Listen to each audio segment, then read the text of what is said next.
Good afternoon, everybody, and welcome to Teen Book Tuesday. My name is Lorie, and I'm the teen librarian at Manlius Library. I'm coming to you today from my living room. I'm going to tell you about a book called The Enigma Game by Elizabeth Wein.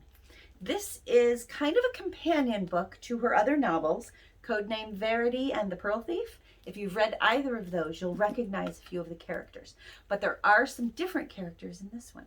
The main character's name is Louisa, and she lives in London in 1940, but now she's lost both of her parents in the span of a very short time in German air raids and bombings in London. And she's looking for something meaningful to do. And she finds it unexpectedly when she answers an ad to take care of an elderly German woman in a seaside Scottish town. She meets a couple of other people. One is a pilot for the British Air Force, and one is a nurse who drives an ambulance. And together, they have to solve a mystery when a German pilot lands in the small town that they're staying in. He lands mysteriously, plants a key, which leads them to discover an Enigma machine. And if they solve the puzzle, they can actually translate and decode German messages.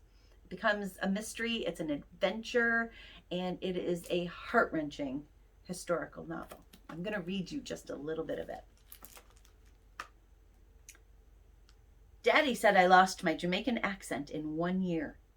1 year at the rather posh London school where my mother taught music, and I had a polite accent I'd picked up from my school teachers. I didn't even know it was happening. There wasn't any other obvious way to blend in with my light brown skin and springing dark brown hair, tamed into plaits by Mummy and then into tight rolls by me when I got older. Daddy teased, but it stopped the other girls from teasing. In November 1940, my polite English accent came in useful. I was 15 years old, and both my parents were killed in a single month by German explosives. Mummy in an air raid and Daddy in a sea battle, thousands of miles apart. My school closed because of the Blitz, even before Mummy was killed, but I was old enough I didn't need to stay in school anyway. Now I was stuck by myself in Mummy's rented attic room, surrounded by falling bombs. Our elderly landladies looked in on me and made sure I didn't starve. But all I did in the first shocked, horrible weeks after Mummy's death was bury my nose in books whose orphaned heroes got happy endings. I reread A Little Princess, Jane Eyre, and Anne of Green Gables. But my literary friends began to feel disappointing. They didn't have to cope with air raids. Nobody was rude to them for being foreign. Sarah Crewe was born in India and spoke Hindustani, but she still looked English. When people shooed her away, it wasn't because she was brown. I had a bit more money than Sarah Crewe or Jane Eyre or Anne Shirley, that was true. There were £25 in Mummy's post office account, but it wouldn't last forever. I had to have something to do when it ran out, or I would end up living in an air raid shelter on an underground platform. The only person I could go to was Granny Adair, Daddy's mother in Jamaica. And how was I going to get back to Jamaica, past the U-boats and destroyers? The city of Benares, full of evacuated children, was torpedoed by a German submarine in September. I knew I couldn't go back. We'd moved to England when I was 12, and I knew, because of the dustbin of rubbish true facts in the back of my head, that I could not live with Granny Adair. I'd have to earn my keep there by picking up stones in her tiny field of sugarcane, or herding her goats. At best, taking in washing, which in the Jamaican bush meant scrubbing sheets in the river and walking 6 miles with a laundry basket on your head. 3 years in London had ruined me for such a life. No, if I was honest, it was Mummy's fault, with music lessons and library books and her pretty tailored suits. Even in our Jamaican bungalow, we'd had a piano and a veranda and a little garden of English roses. And if we left Kingston because Mummy was afraid of the worker strikes and the Caribbean riots, Daddy grew up in the bush, but he went to sea when he was 15. At 15, my age, November 1940. You can do that if you're a boy. Even a West Indian boy can do that. The rules won't let any kind of girl do that. and I was a West Indian girl. What can a West Indian girl do at 15? A girl whose parents are both killed by enemy action and who burns to fight back. A schoolgirl with no skills who stands in the street watching the vapor trails of the fighter planes and wants to be up there with them so badly it hurts. Some of those children on the city of Benares were rescued from the sea. They were the ones who hung on, who fought to stay awake in the cold water, and who wouldn't let go of the wreckage that kept them afloat. I am like those children, not the ones who sank, the ones who fought. Rules are made to be broken, Mummy always told me. She believed that you can get away with breaking rules if you are polite about it, and underneath her cultured British charm, my mother was the boldest of rule breakers. A white Englishman who married a black Jamaican. But she was carefully polite.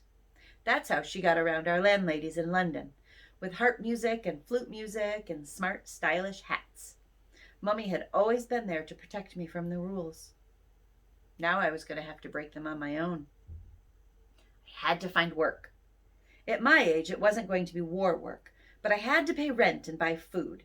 Sensible positions, such as salesgirl in record shop and music teacher's assistant, weren't the answer, because time and again people made it clear they didn't want to hire someone with a tropical complexion, even a pale one. Light brown, dark brown, it was all the same to the English.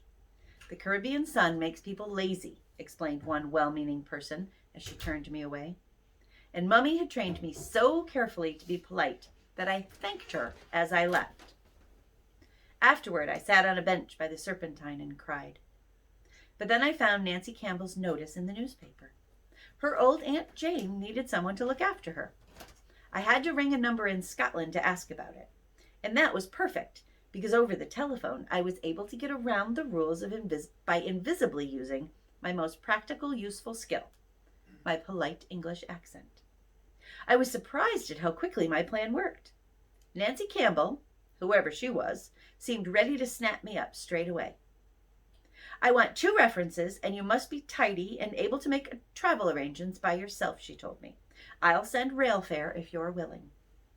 It seemed too good to be true. But haven't you other people applying as well? I asked. I'll accept the first suitable candidate who wants the position. I've lost count how many lasses have rung me that have changed their minds. 20 at least.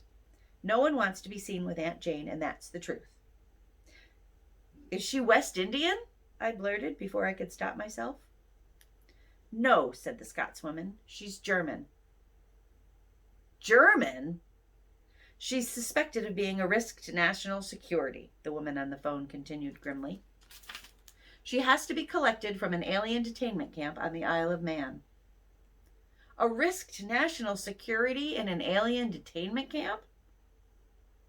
Worrying I'd hang up on her, Mrs. Campbell rushed to give me more information. My aunt's what they call Category C, a low-risk prisoner. She broke her hip last summer, hill walking at 82, silly woman. She needs help getting about. Not heavy lifting, just minding. And keeping her out of my way, to be honest. I have the pub to manage, and I can't look after an invalid. Aunt Jane is far too old to be locked up like a criminal anyway, though that's her own fault for lying about her age. She told the policeman who arrested her she was 60. And how she pulled off such a devilish falsehood, I can't tell you. I've a mind she wanted to be arrested. Attention-seeking Jezebel. But the government's releasing quite a few folk they detained earlier this year. Most of them are Jewish and not Nazis at all, and people aren't happy about imprisoning folk the way the Germans do. Mrs. Campbell paused for breath. Why did they arrest her? I asked cautiously, besides her being German. She was a telegraphist. She worked 5 years in a wireless exchange in Berlin when she was a girl, sending Morse code before she became an opera singer.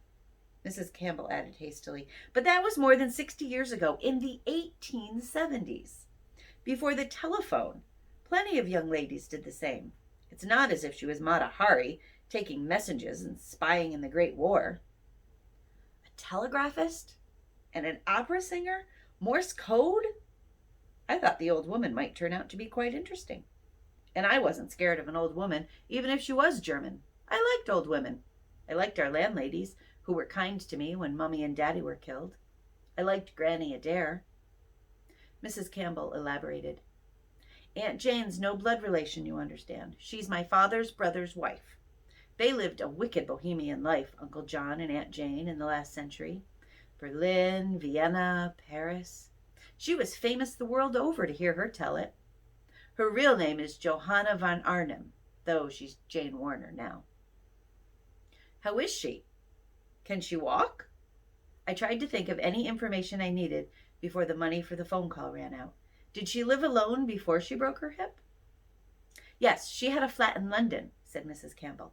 Uncle John had a long lease on it that expired 10 years ago, and afterward the landowner rented it to them year to year. But Uncle John's dead now, and Aunt Jane's let the flat go and has no place to live. At 82. What am I to do with an 82-year-old invalid who's made her living in music halls? Put her behind the bar? Oh, and you must be quiet about her being German. The pub is next to a Royal Air Force base, and the bomber lads often come here when they're not in the air. Does your aunt speak English? I asked. Nancy Campbell huffed at the other end of the telephone line. Aye, did I not say she married a Scotsman? They kept a London flat for 50 years. Of course she speaks English. I took the job over the telephone without the desperate Nancy Campbell seeing me. She was easily persuaded when I told her that Mummy had been a music teacher and that I could play the flute and the piano. Mrs. Campbell thought her operatic auntie would like to have a musical companion. So I filled a pasteboard suitcase with books and sheet music, and a larger one with all the winter clothes I could cram into it. I said goodbye to the landladies at number 88 Gibraltar Road in Tooting. Then I started on my first journey, all alone, across the British Isles. And that is an introduction to the Enigma game. The fact that the pub is right next to a Royal Air Force base comes into play, as does the fact that there is an 82-year-old German woman who can still work Morse code. They find an Enigma machine and they have to solve the mystery to do their part to help win the war. I think you'll enjoy it. It's a wonderful adventure, and as I said, it's an absolutely heartfelt historical novel. It's called The Enigma Game by Elizabeth Wein. Thanks for joining me. My name is Lorie, and I'm the teen librarian at Manlius Library. You can find me here every Tuesday at 4 o'clock on our YouTube channel for more book suggestions. Have a great week, and happy reading.